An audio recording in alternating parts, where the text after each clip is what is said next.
Sabroom helipad সংলগ্ন এলাকায় 2025 ইংরেজি অর্থাৎ আজ সোমবার দেখা গেছে যে ফাউন্ডেশন স্টোন 100 শয্যা বিশিষ্ট ওয়ার্কিং ওমেন হোস্টেলের, যেখানে 11.40 কোটি টাকা ব্যয়ে প্রায় 1970 স্কয়ার মিটার জায়গায় নির্মাণ করা হচ্ছে এই হোস্টেলটি।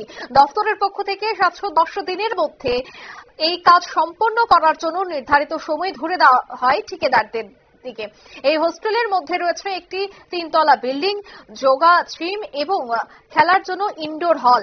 বিল্ডিং এর পাশেই থাকবে শিশু উদ্যান এবং বিল্ডিং এর চারিপাশে রয়েছে 270 মিটার বাউন্ডারি ওয়াল।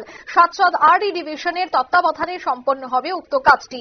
এই কাজের জন্য অর্থ বরাদ্দ করেন রাজ্যের সমাজ কল্যাণ এবং সমাজ শিক্ষা দপ্তর সভাপতি দীপক দত্ত, বিধায়ক বাইফ্লু মগ এবং সভাপতি সাবরুম নগর পঞ্চায়েতের চেয়ারম্যান রমা পোদ্দার সহ অন্যান্যরা এদিন উপস্থিত ছিলেন। কি বলছেন তারা শোনাবো।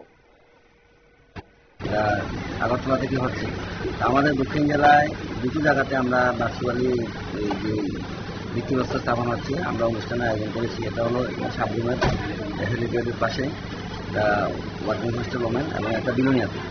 আমরা সাবরুমও রাজ্যের মাননীয় মুখ্যমন্ত্রীর পাশাপাশি আমরা সাবরুমে যে উনি ভিত্তিপ্রস্তর স্থাপন অনুষ্ঠান ভার্চুয়ালি করেছেন, আমরা এখানে একটা অনুষ্ঠানের আয়োজন করেছি। এখানে উপস্থিত রয়েছেন আমাদের বিধানসভার বিধায়ক, সাবরুম নগর পঞ্চায়েতের চেয়ারপারসন রয়েছে।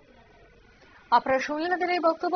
সমাজ কল্যাণ এবং সমাজ শিক্ষা দপ্তরের উদ্যোগে কিন্তু এই অর্থ বরাদ্দ করা হয়েছে এবং খুব দ্রুত সময় শেষ করে কিভাবে এই তিনতলা ভবনটি উদ্বোধন বা এই তিনতলা ভবনটি কিভাবে নির্মাণ করা যায় সেই বিষয়টাই জোর দেওয়ার জন্য তিনি কিন্তু আবেদন জানিয়েছেন। নিয়ে নিতে ছোট একটি বিজ্ঞাপন বিরতির সঙ্গে থাকুন।